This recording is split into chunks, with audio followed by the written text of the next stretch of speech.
Good morning, good afternoon, everyone. Welcome to the Science-Based Targets Initiative webinar. We are still seeing a number of participants joining us here today. Welcome so much. You have joined us at the day of when we are launching our very exciting analysis and report on taking the temperature, unlocking breakthrough climate action in G20 countries. We will move ahead straight away to our next slide. I just wanted to go through some housekeeping. This event is being recorded. We will send all of you who registered a copy of the presentation as well as the recording itself. We really encourage you all to engage in the Q&A, and you can do so by typing your question at the very bottom of this page where you will find the Q&A, and feel free to engage throughout. There will be a panel discussion as well, but there will be also presentations, and we really want you to be active and ask questions to us. And then for those of you who are engaging on social media, the hashtag for our report is hashtag #TempG20. So feel free to use that as well. And we'll move to the next slide. I wanted to go through the agenda with you before we present the speakers.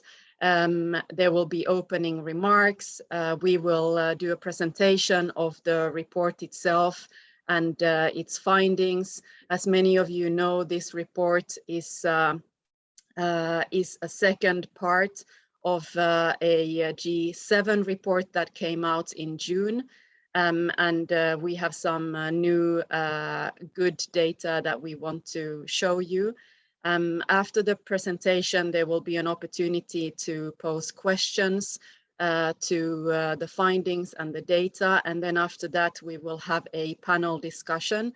And the panel discussion is about how we can further unlock breakthrough climate action in emerging economies through the Science-Based Targets Initiative. And then we will have some closing remarks. And I wanted to introduce the speakers from the Science-Based Targets Initiative side. And as many of you know, we're a initiative by CDP, the UN Global Compact, WWF, and WRI. And we're also supported by the Women Business Coalition. My name is Heidi Huusko. I'm a senior advisor at the Science-Based Targets Initiative, and I also lead the Environment and Climate team at the UN Global Compact. My colleagues from the Science-Based Targets Initiative today here are Alberto Carrillo Pineda, who is our managing director and the co-founder of Science-Based Targets, as well as Owen White, who is the person behind the data analysis, and he's a portfolio decarbonization manager at CDP. And then for the panel, our speakers are Helen Mirovic. She's the head of climate change at IDB Invest. We have Betania Boas. She is the senior sustainability analyst at Klabin in Brazil. And then we have Patrick Flynn, who is the Sustainability Vice President at Salesforce. So we should have a really exciting hour ahead of us. And with that, I want to hand over to Alberto, who will take you through some of the first high-level messages. Over to you, Alberto. Thanks, Katie, and thanks everyone for joining us today. Very exciting to share the results of this research with you. And this research is really a follow-up of research that the SBTi published a few months ago in June, where we analyzed the ambition in the main indices of the G7 countries. And when we published the first research, we had mixed results. On the one hand, we found out that none of the major indices in G7 countries were aligning to the temperature and to the ambition needed to limit warming to 1.5 degrees and to meet the goals in the Paris Agreement. And of course, given what we know and the urgency to halt emissions, that is of course quite concerning. On the other hand, we know that we have the solutions in our hands, and we found out that 4 out of the 7 major indices were already at the threshold of more than 20% of companies setting science-based targets. And of course, this is very encouraging, and it shows that the corporate sector is really taking action and part of the solution to deliver on the Paris goals. Now, the research that we are releasing today is a follow-up of this study. It's expanding to all the G20 countries. And as we are going to see from the results, we have found that about 20% of the companies in the G20 countries that have targets have science-based targets, and that's about 20% of over 4,000 companies. And so it's great. This is really encouraging, and it shows that the ambition is happening not only in G7 countries, but also in the rest of the G20 economies. However, it also shows that we have a significant gap, and that we have to close this gap in the very short term. We are gonna halve emissions by 2030 and limit warming to 1.5 degrees. The discussion today is to share the results of this research, to present the status on the adoption of science-based target setting in G20 countries, and also to discuss with our distinguished panelists about solutions to accelerate the adoption of climate targets in the corporate sector. Thank you very much for joining us today, and I hand over back to Heidi. Sorry, Owen. Thanks, Alberto. Hi, everyone. So just on the next slide, I'm just going to introduce the kind of the topic of the report. And as Alberto mentioned, we published this research back in June this year, and I'm going to take you through the major findings of that report, and then also give an update of what has happened since then. And we've actually seen a significant uptake in SBTs since we published that report, and now today also with our recent publication around what is happening in some of those other G20 countries as well. So I'm going to kind of give an overview to those various aspects. But the report itself, in terms of taking the temperature, there was kind of 4 key steps to the work that we conducted. The first was around really identifying and kind of doing a stock take of the public disclosure in the G20 countries, and in particular trying to identify which companies were actually publishing credible greenhouse gas reduction targets. The second step of our methodology then is to translate the ambition of those public targets into a temperature rating. And with this temperature rating, then we can very easily compare and rank companies, and also then look at the relative progress of different indices across the G20. To do this, we used the CDP and WWF temperature rating methodology, which is now being adopted as a core methodology at the SBTi, where we can analyze different samples of companies and portfolios and indices to understand its current temperature alignment. And then finally, the goal was to understand, what can we learn from the results of this to better engage companies to set more ambitious targets, and ultimately then to reduce the temperature of these key stock market indices. So the next slide just sort of introduces this kind of first step around disclosure. So from the analysis, we found that, first of all, there's around over 4,000 companies across the G20 countries have disclosed a public greenhouse gas target through CDP in the last year. So it's quite encouraging to see that the overall levels of disclosure. But we do have different kind of a hierarchy in terms of the quality of those targets as well. So at the top of our hierarchy, we have our approved science-based targets, which have been independently validated by the SBTi as being kind of aligned with the goals of the Paris Agreement. There's currently around 900 companies or so globally who have these approved science-based targets. But we also have then many other companies who are disclosing other types of targets through CDP. These have not been validated yet by the Science Based Targets Initiative, but we can already start to assess the relative level of ambition of those targets with our methodology.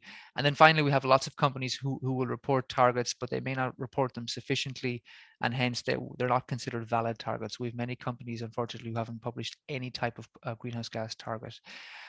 When we look at the kind of distribution then of these targets, what we found was almost 2/3 of the targets being disclosed actually occur within the G7 countries.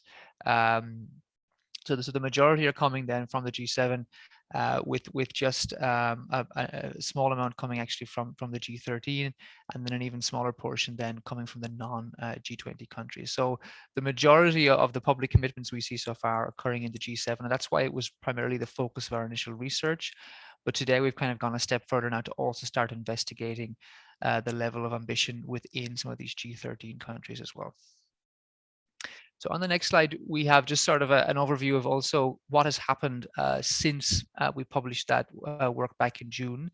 And actually, we've seen some quite a significant progress. So since April, when the analysis was conducted, we've actually seen a 25% growth globally in the numbers of approved science-based targets. So this is very significant that we're seeing a rapid uptake in the lead up to COP of companies now actually publicly disclosing their targets. A lot of those companies have actually come from the G7. So we see a 28% overall increase in the number of companies from the G7 who are publicly setting those targets. But we do also see quite a good increase, a 21% increase in those G13 countries. Now, while it does start from a much smaller level, it's good to see that the rate of change, is also keeping up with what we're seeing in the G7. And then when we look in terms of the other commitments that we're seeing, in terms of the companies who are committing to setting 1.5 degree aligned targets, we've also seen over an 80% increase in the last 5 months. So very, very encouraging signs, and also quite encouraging to see that there is good uptake and good progress being made across both the G7 and the G13. What we kind of found as well is in terms of the temperatures, a lot of these commitments are coming from companies who are not necessarily in the heavy impact sector. So we haven't seen a major change right now in the numbers in terms of the temperature of these indices. But I'll go into a little bit more detail of that. But I think the key takeaway here is the numbers are very encouraging, that there's a rapid uptake in the lead to COP this year. So the next slide, I want to kind of give an overview of how we conducted this initial work, and we wanted to identify the major companies across the G7. So to do this, we took the flagship stock market index in each of these countries. So for example, the CAC 40 in France and the S&P 500 in the US. And collectively, these represented about 1,000 major companies across these G7 countries. These are some of the most high market cap companies across these countries. What we found was that about 38% of those 1,000 companies have a publicly disclosed target. So this is also kind of very, very encouraging. And over 20% of those companies, as Alberto mentioned, actually now have approved science-based targets. So we're seeing kind of, started a critical mass of companies across these countries actually with approved SBTs. So this was our primarily focus of understanding of these major flagship listed companies. What is happening within these indices, and what can we learn in terms of to engage the rest of those companies. So the next slide just shows in terms of the overall rates of disclosure, and I wanted just to present here to see that the differences across the different types of indices. So when we look just from a scope 1 and 2 perspective, we actually see in some indices some quite good disclosure rates. So for example, in France, we see 50% of companies in the index actually now have approved science-based targets. Whereas if we look at the S&P 500, that number is actually below 20%. So quite a significant variation across the countries in the G7. But then on the chart on the right, you see when we take also into account scope 3. So this is the value chain emissions, and if there's a target actually covering those value chain emissions. And the numbers actually decrease slightly when we take into account scope 3, because what we essentially found was that while many companies have public targets on scope 1 and 2, much less actually have public targets when it comes to scope 3. So this has a major impact on the result, because typically for most companies, scope 3 emissions represent their largest source of emissions, and they're also some of the most difficult emissions actually to cover and ultimately reduce with targets. So this has a major impact on the results that I'll show you in the next slide. So as you can see here, when we actually convert all of these public disclosures into actually temperature ratings, we get a much better idea then of the relative progress of some of these indices. So what we can see across most of the indexes is the companies are kind of aligning to 1.5 degrees, or typically less than 10% of these indices. And then we have many companies in this who are kind of in between the 2 and 3 degree temperature range. So they're, you know, not ambitious enough to be in line with the Paris Agreement, and some of them are kind of dangerously over kind of 3 degrees Celsius. What the red bar in these charts shows you is that there's a lot of these companies actually who have no publicly disclosed target. So this is quite significant, for example, in the likes of the US, Italy, and Canada. And in these major indices, we actually have around 70% of the companies who don't have any public target. So for these companies right now, they're rated as 3.2 degrees, because this represents the kind of business as usual scenario that we see. So if we implement the current policies, we'll arrive at around 3.2 degrees Celsius. So this is the score that's given to those companies because they have not actually publicly reported any other plan on how they intend to reduce those emissions. And then what we can see now is the overall kind of ranking of what the final results of these indices actually were. And this is where we get to see some insights of the relative progress and how the ambition of corporates in these indices reflect the overall results. So we saw a temperature range of between 2.2 and 3.1 degrees Celsius across the different indices. From Germany, and the DAX 30 has the best temperature rating of 2.2 degrees, because it has a high amount of coverage of companies in that index who actually have approved science-based targets. And then we also have many indices actually at or over 3 degrees Celsius. So the UK, Canada, the US, and Japan, their major stock market indices are all now averaging above 3 degrees Celsius. And one of the primary reasons for this, as we saw earlier, is the fact that a lot of the companies in those indices don't have valid, ambitious scope 3 targets. So this is one of the major issues that we're seeing here now, is that this lack of attention on scope 3 is causing these overall temperatures to actually to be quite high and over 3 degrees Celsius. What I want to kind of just describe here is when we took kind of a deep dive into some of these indices, then we started to see some interesting things. So just taking an example of the FTSE 100, so this is the stock market index in the UK, we saw that the emissions that the companies represent is over 5 billion tons, so 5 gigatons annually across their operations and their value chains.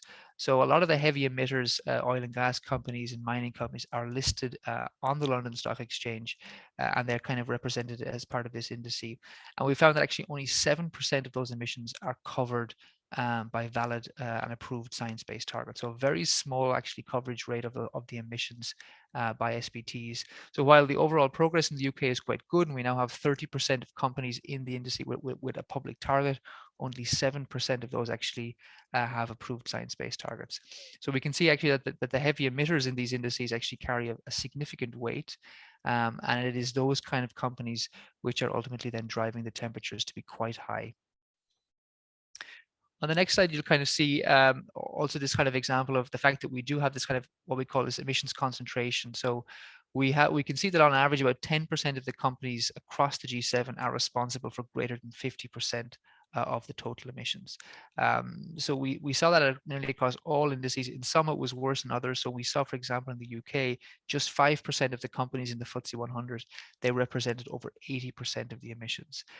So what we really can see from this is that the top emitters, particularly in the heavy industry sectors, power generation, cement, steel, oil and gas, transportation, those are still the companies we actually have to focus on in terms of their overall ambition. And these are the companies that ultimately are still driving the temperature rating of the indices to be quite high. And kind of finally on the next slide, if we just go back one slide, sorry, we can just see an example of what's actually happening in Germany in the DAX 30. So if you remember that the German index actually had the best temperature rating we found at 2.2 degrees Celsius across all scopes. And the reason we found this was because 7 out of the top 10 companies in this industry actually have an approved science-based target now. So for example, Volkswagen, Siemens, RWE, BMW, Heidelberg Cement, a lot of these very big, heavy industry German companies have actually now stepped up and set a Paris-aligned science-based target. And hence, this is what's actually causing the good results we see coming out of Germany. So this is sort of a good example of what we need to actually replicate across all of these other indices, is to ensure that we actually target those high impact and high market cap companies who can then actually help to drive the overall reductions across the indice. So on the next slide, it comes back now to what some of the results we're publishing today, when we actually start to look now into the G13 countries. So these are the other countries in the G20. And what we've done is we've taken kind of a sample of 5 countries and their respective stock market indice, just to gauge an understanding of what is the level of disclosure we're seeing across some of these companies. What we found overall was that the level of disclosure in the G13 countries is much lower than the G7, and hence we've only taken these top 5 because they presented some of the best quality data that we had. So when we take these 5 countries together and their major stock market indices, we had about 300 companies in our sample.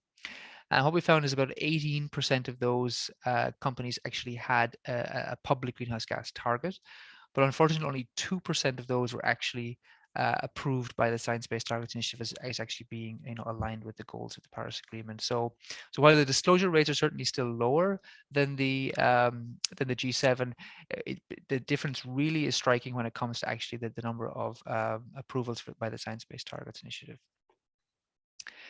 The next slide then just gives a kind of an example of what we're actually seeing across those different countries. So I think what's quite striking in this graph is, for example, India. We have, over 20% of companies in the major flagship index in India have public targets, and about 10% of those actually have an SBT. So we're still seeing some good progress in India in the stock market indice there. But another example is Korea. So in the Kospi 50 index in Korea, which tracks the top market cap companies in the country, we're seeing almost 40% of those companies actually have a public target, but unfortunately no companies there actually have an approved science-based target. So while the progress is good in terms of actually starting to disclose targets, there's still a lot of work required to get some of those approved by the Science Based Targets Initiative to ensure that they actually are ambitious and aligned with the goals of the Paris Agreement.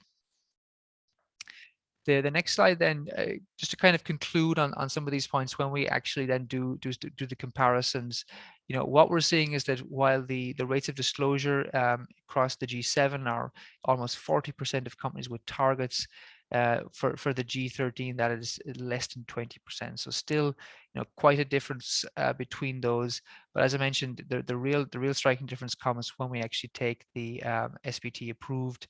So across the G7, we now have 23% of companies in these major indices actually have approved science-based targets, but this falls to just 2% when it comes to the G13. So this has to be our major focus going forward to make sure that we can actually increase the ambition of those companies also. And then finally, I wanted to kind of just conclude in terms of kind of our takeaways from this. I mean, first of all, in terms of our methodology of actually doing the stock take, assessing the ambition of companies using temperature is a very powerful tool to help gauge the relative ambition of these companies. And I think what we're trying to take away here is this can help us to kind of lead very much an engagement first approach to engage the companies in these indices to actually help them set science-based targets. We also identified kind of 4 key levers that we can use to actually increase ambition. The first being getting financial institutions to start engaging their portfolio companies to set SBTs. We also see a lot of power in leveraging science-based targets in the supply chain. So having using the power of procurement to actually help adoption in supply chains. There's also kind of a major role now for science-based targets to play in capital markets, to be used as a signal in financial markets to ensure that the companies can actually get the capital they need to decarbonize. And finally, of course, the major role still required for global policy frameworks to ensure that we kind of increase ambition and get the business sector to also start adopting these targets to improve their ambition. So that's all from my side. I'm happy to pause here and take any questions on the report or any of the data that I've presented. Thank you, Owen. That was very clear and quite striking also what we've learned in the data analysis that you've been helping out on. We're getting some questions in. I wanted to ask you the first one. You showed, the ratings between G13 and G7. Why are the rates of target disclosure lower in G13 countries compared to G7? Why do you think that is? Yeah, thanks, Heidi. Yeah, that's certainly one of the striking kind of features that we saw from this work. And I think right now is since the Science Based Targets Initiative has been established back in 2015, the primary focus of a lot of the engagement work was across kind of the G7 countries. So and a lot of the policy focus and indeed the focus from the financial community has centered on companies who are typically headquartered across Europe, North America, Japan. So that has always been the traditional focus right now.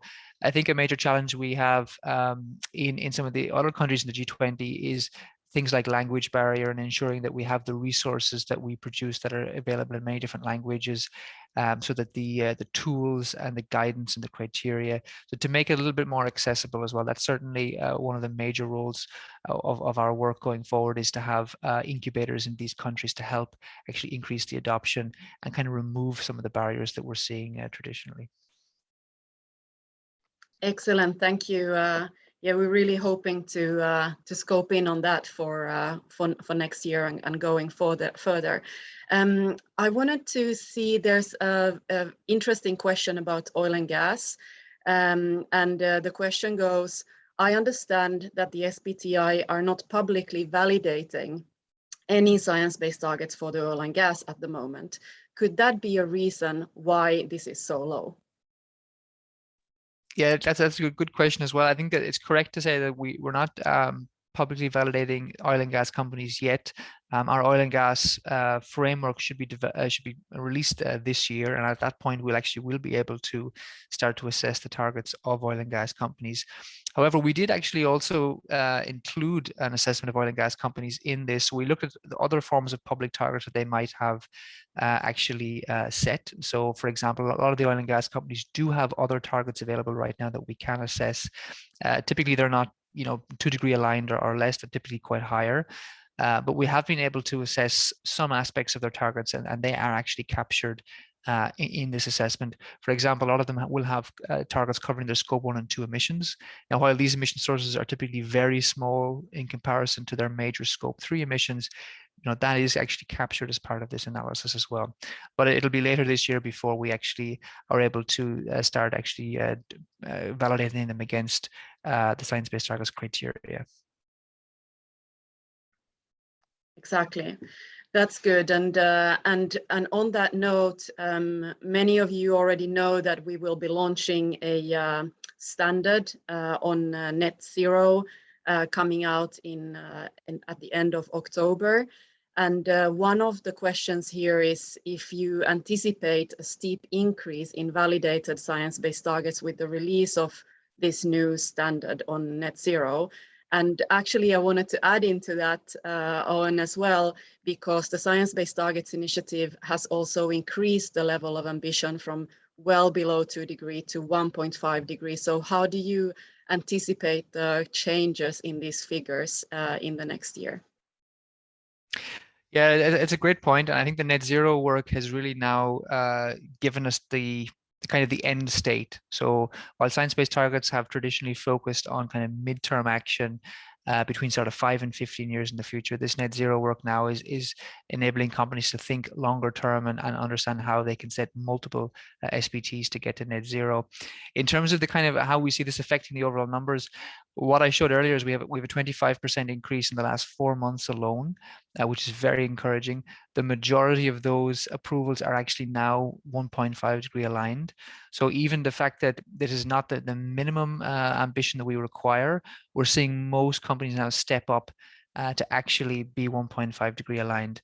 The fact now that companies know they're going to be assessed by their customers, by their shareholders, on the relative ambition, and I think there's just kind of a growing awareness now that anything that's less than 1.5 is not acceptable anymore. So I think with the new criteria coming into force now, where 1.5 will be kind of formalized as the minimum, I think it'll also kind of help us to see a major increase. And if we can kind of continue at the rate we're going, I think we'll see a lot more companies coming on, especially with events like COP, which is also kind of raising the awareness of the need to have companies now with SBTs. Just an example we saw from this work is we've spoken with many investors, and many investment firms and funds will track, for example, major indices like the S&P 500. So they know if they want those indices to actually be aligned with the Paris Agreement, they have to engage the companies in those indices, and these are all of the major listed companies. So there's a lot more pressure now coming on those companies for them to set 1.5 degree targets. So I think this will also help to see kind of a wider uptake in the next months and years ahead. Thank you. That's clear, and there's some hope coming along with how we can really ensure that those figures that we've seen now, which are very devastating, and that there's actually some track of them getting better. And in that regard, I wanted to take one last question from the audience, and I will read it out loud for you. We are a consultancy company based in Singapore, and we do not see relatively much adoption of the Science-Based Targets initiative. Aside from financial institutions or exchanged regulations requirements, are there any other mechanisms which we can encourage the adoption of science-based targets? Yeah, it's a good point, and I think external pressure, of course, has been a very powerful lever. So via investors or policy frameworks or customers, but also there's a major kind of internal drive to this. So we know that companies typically who are setting these targets are far more resilient because they're aware of potential climate risk. Companies with SBTs typically have to take a much longer term view of their business, so it can be quite good for business model planning. Also, we know that ultimately pollution is a form of inefficiency. So by setting these targets to reduce their own emissions, they can become more efficient. They'll be looking at their energy costs. They're looking at all different aspects of their business. Excuse me. So I think while there might not be a lot of external pressure, it's still useful to set these targets from an internal efficiency perspective. Thank you so much. That was very, very helpful. Thanks for the excellent presentation. Very, very clear. Thank you to the audience for great questions, and we're happy to continue the conversation also afterwards. Now we've come halfway through this webinar, and we will be moving to our panel discussions. As you can see, the findings in our analysis is really striking. It's very clear that while science-based targets are already driving systems-wide change in greenhouse gas emission reductions in the real economy, there is still a huge gap in ambition. And the uptake of science-based targets have been a lot slower in emerging economies of the G20 compared to G7 countries. So now in our second part of this webinar, we will explore these different levers that Ian also showed us and how we can use those to unlock exponential uptake of science-based targets in emerging economies, namely through banks, investors, supply chain, as well as policy. So I'm very pleased to welcome our three panelists. We have Helen Mirdovic. She is the head of climate change at IDB Invest, which is the private sector arm of the Inter-American Development Bank, which provide customized financial solutions and expert advice tailored to specific industries and markets. We're also joined by Patrick Flynn. He is the Vice President of Sustainability at Salesforce, and Salesforce is the world's #1 customer relationship management platform. And we're also joined by Betania Vilas-Boas, who is the Senior Sustainability Analyst at Klabin. And Klabin is Brazil's biggest paper producer, exporter, and recycler. So before we dive into the discussion with the panelists, we actually wanted to engage you in the audience through a polling question. And you will see the polling question popping up on the screen in a second. It goes like this. What do you think is the main issue slowing the uptake of SBTs in emerging economies? Is it low awareness of science-based targets? Is it a lack of a clear business case? Is it a lack of policies? Is it lack of finance? Or is it a technical challenge? So please choose one of those, and we will shortly show what the audience thinks.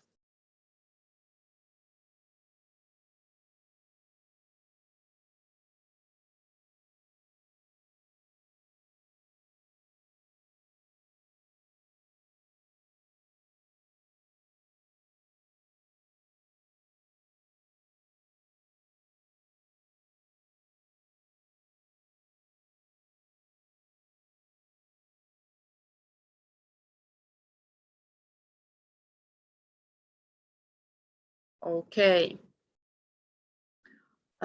Do we have any findings of our poll? So it's pretty even, actually. It's quite interesting to see that the most votes have gone to lack of a clear business case.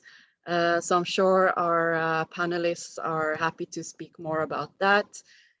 We also have very tight, second place of low awareness of the SBTi, as well as lack of policies, as well as lack of finance and technical challenge. Thank you, everyone who joined that. It gives a fair overview of the challenges and the opportunities. So may I ask all the panelists, feel free to engage with this. I'll start, Helen, with a question for you. The finance sector and investors are key to delivering the systemic change needed to reach net zero through engaging with their underlying assets, and by setting portfolio level science-based targets. Banks and investors have a huge potential to create a cascading effect in all sectors of the economy. So how can investors and banks unlock breakthrough climate action and further incentivize science-based targets, particularly in Latin America?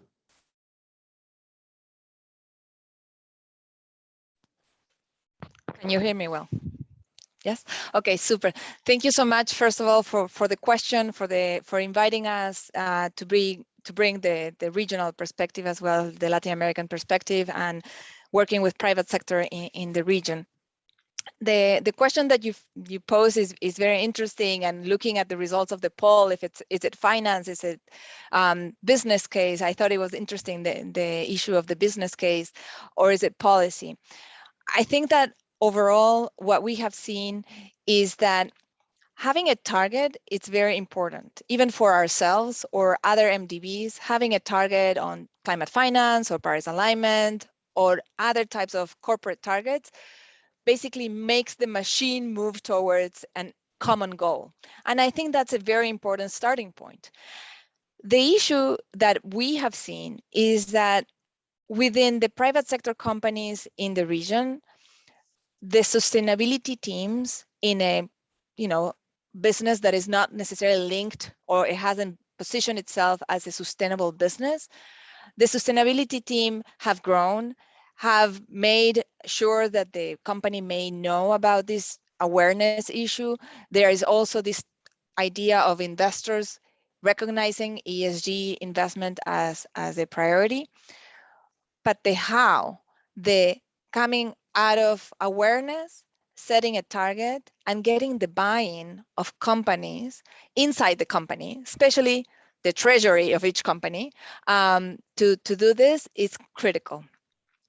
And I think that that's the work that we're doing right now. We're trying to link a science-based target or a target itself that is science-based, or depending on an FI, it's a different kind of target. But I was happy to see that SBTi could also explore working with financial institutions, because it's also important. But anyway, the issue is, if you have a target and you link it to a financial product, such as the sustainability-linked loans or sustainability-linked bonds, you have a strong and powerful tool to move the needle. Why? Because you're putting two parts of companies together, the sustainability teams or the environmental teams that companies have in the region with the treasury, with the CFO, knowing that there is a link and that they can access a broader group of investors to finance their actions.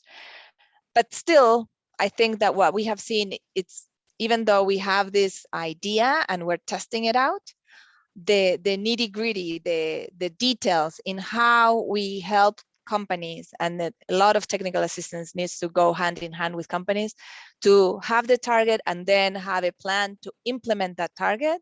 It's an area for future work. But so far, now we're trying to put the carrot and the stick together, right? And create a product that is useful for the whole company. Thank you, Helen. Betania and Patrick, are you recognizing the process that Helen is talking about here? Yes, indeed, absolutely. The combination of the ambitious target setting, clear metrics, ways to measure, alongside with the tremendous support of the finance team, that's been a powerful combination for us here at Salesforce as well. So I totally agree. Here at Klabin, we had experience. We launched the sustainability team together. The treasury launched one of the first sustainability linked bond in Brazil. Very good. So this is really an area that we can discuss much more about, and there's a lot more to do actually with getting recognition also at the CFO level about how we can unlock target setting like this. So thank you so much for bringing that aspect up. Patrick, one of the key levers identified in our last report is supply chain engagement and also addressing Scope 3. And as we heard from Owen, you know, it's really striking companies who engage in Scope 3 targets and those who don't. And your company has actually recently launched something quite big, very pioneering, about your supply chain strategy, because it is about adding climate in your procurement contracts. Wow, thank you for doing that. So I wanted to ask, can you tell us a little bit more about why you took this policy, you know, how companies can best tackle emissions in their value chain? Yeah, absolutely. And thank you so much, Heidi, for letting me be here with you. Alberto, great comments at the beginning. Owen as well. Helen and Betania, it's a pleasure to be alongside you today. Let me set the stage and get to how that climate provision of our contract fits into the overall story. At Salesforce, we think business is the greatest platform for change, and it's code red for humanity. We all need to do all we can, all of the above strategies. I'm joining you here from a hotel room in New York City for Climate Week and UNGA, and some big news and big corporate momentum coming right now. And Global Citizen, a concert in Central Park coming up at the end of the week, where we're seeing many, many companies step up with pledges for Race to Zero and 1T.org. So we're you know, there's a lot of enthusiasm and excitement here, but also we know so deeply that there is so much work still to do. At Salesforce, our high-level goals are to accelerate the world's largest businesses to net zero themselves. We are a net zero company today, and we are 100% renewable today. We also aim to sequester 100 gigatons of carbon by mobilizing the conservation, restoration, and planting of 1 trillion trees on Earth this decade. And we aim to inspire an ecopreneur revolution. Now, when I say we are net zero, let me go into that, and we'll talk about how important Scope 3 is with all of that. You know, like Helen said, we need to move towards a common goal. So when we say net zero, we really mean three things. Number one is a commitment to the shared global goal of a just transition to a 1.5 degree future. There is only one goal in all of this, and we are bringing our full power to bear. So that's number one.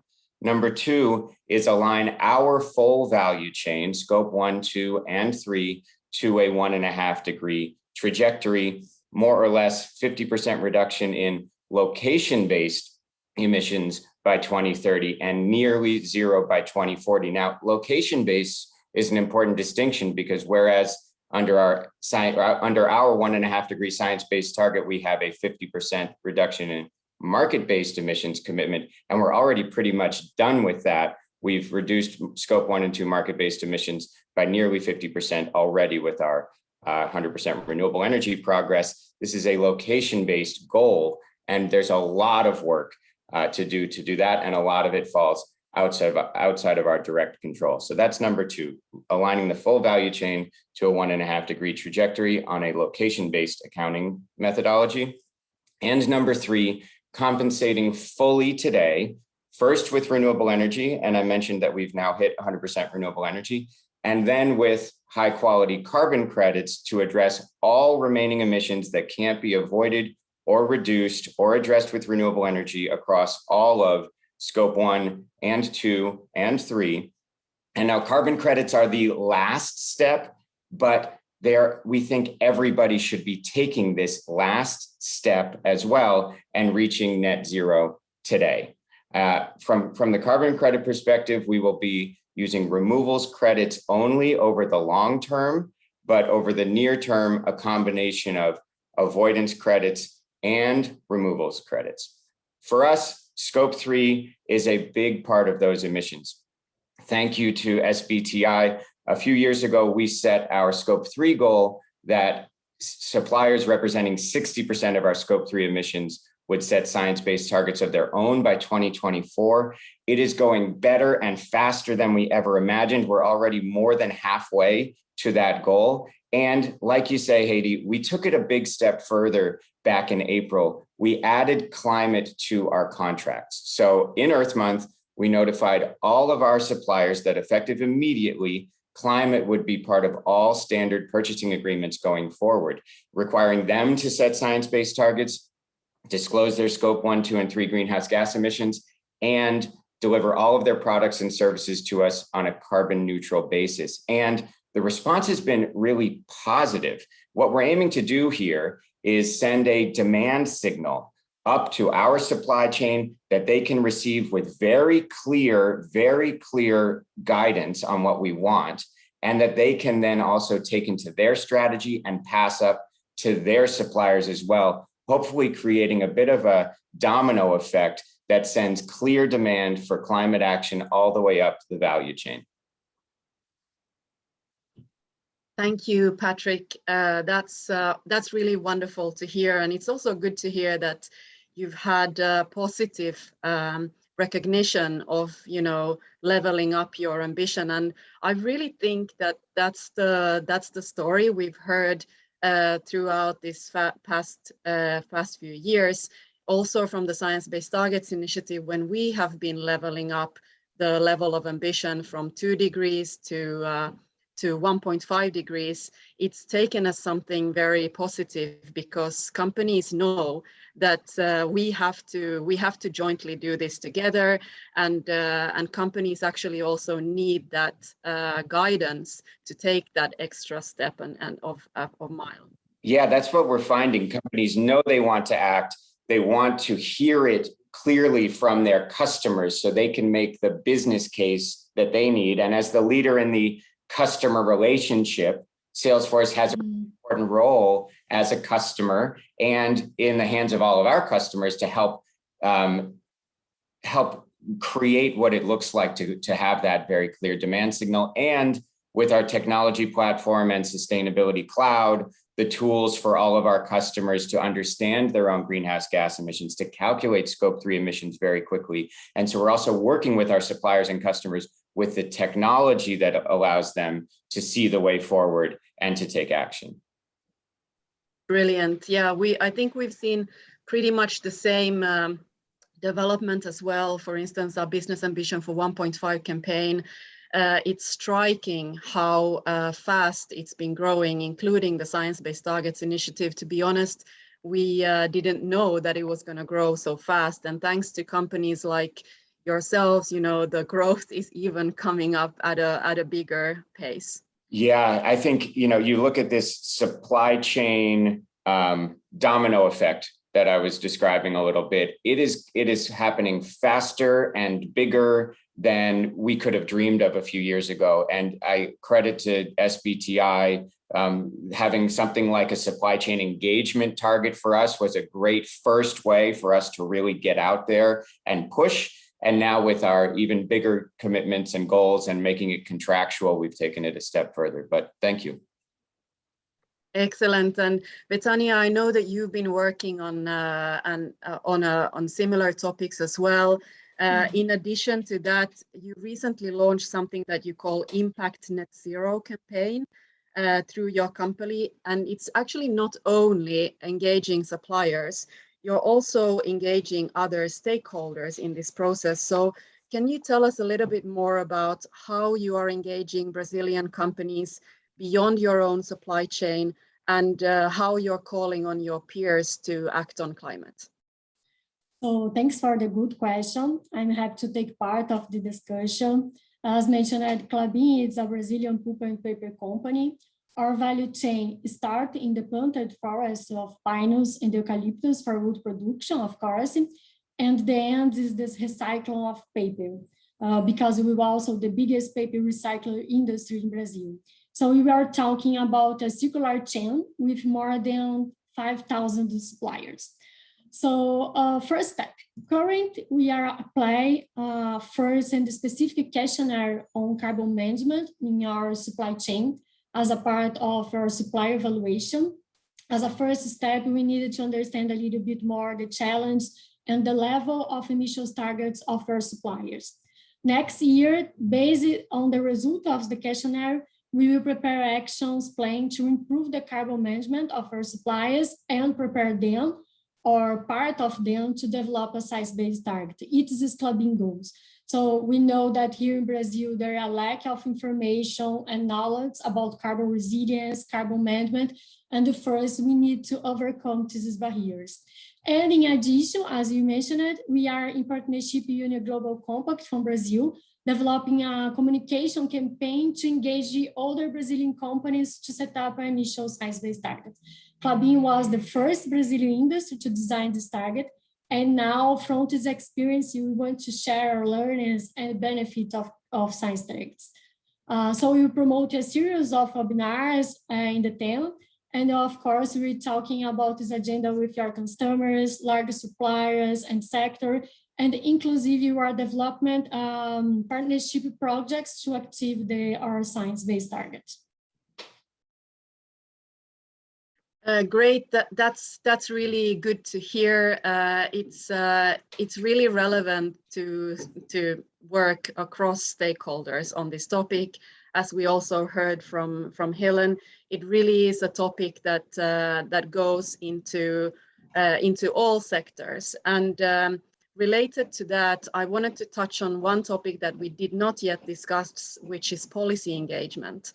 And the policies that can enable to accelerate more companies to join these efforts.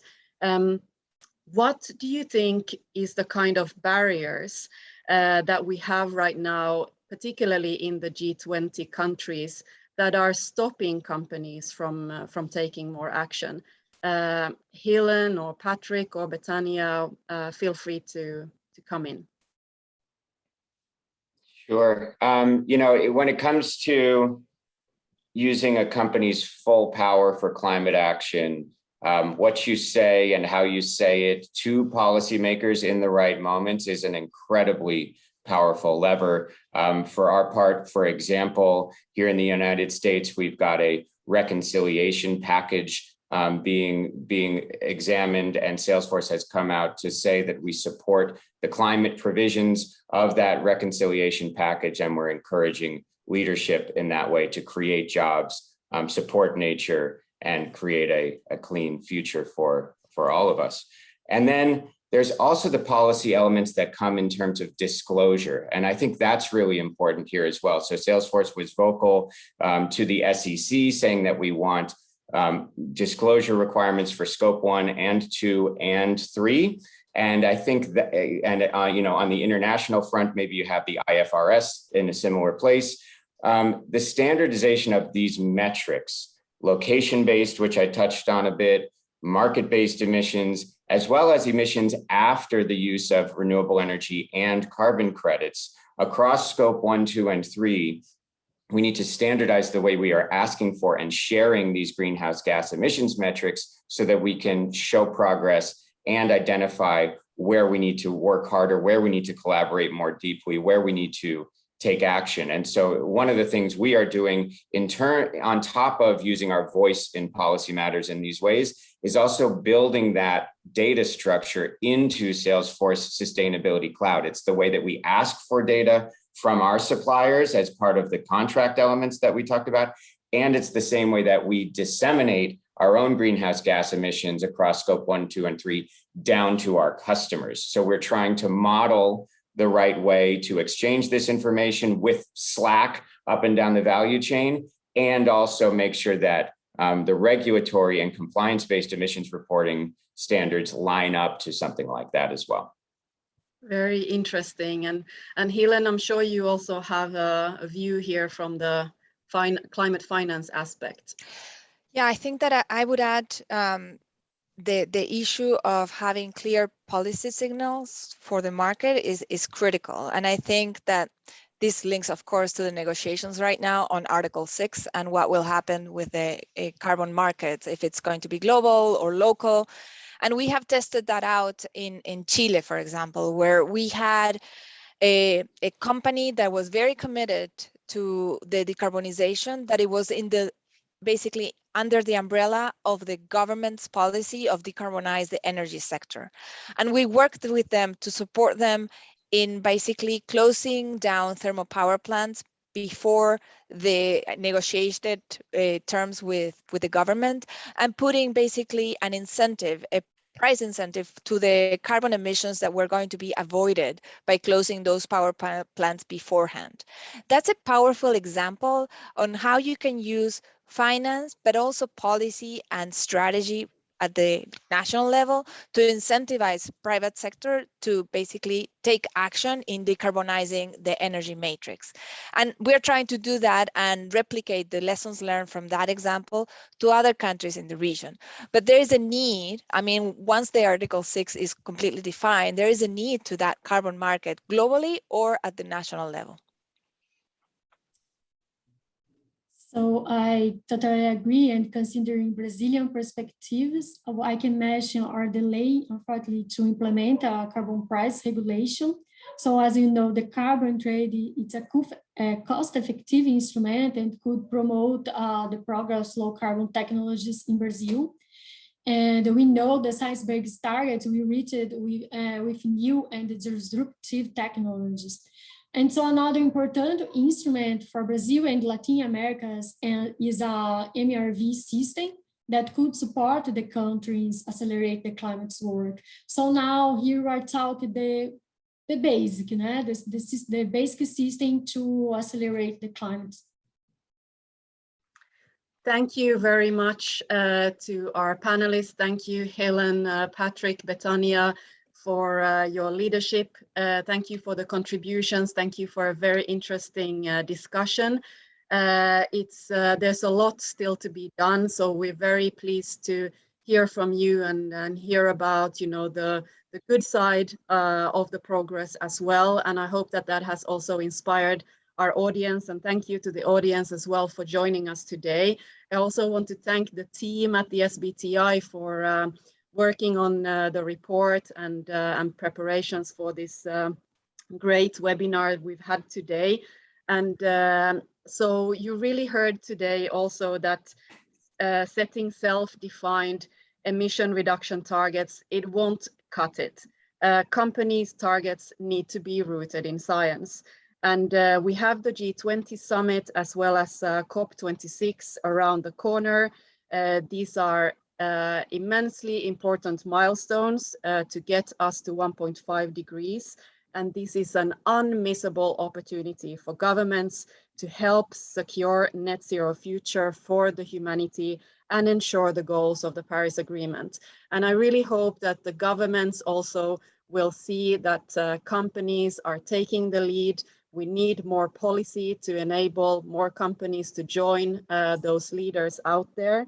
And with that, and with those companies still thinking about being part of this powerful movement, one ask for you is just do it. We're in this together, and we're going to solve this together. Thanks again, everyone. It's been wonderful to have you, and we're looking forward to continue the discussion. Goodbye. Thanks. Thank you.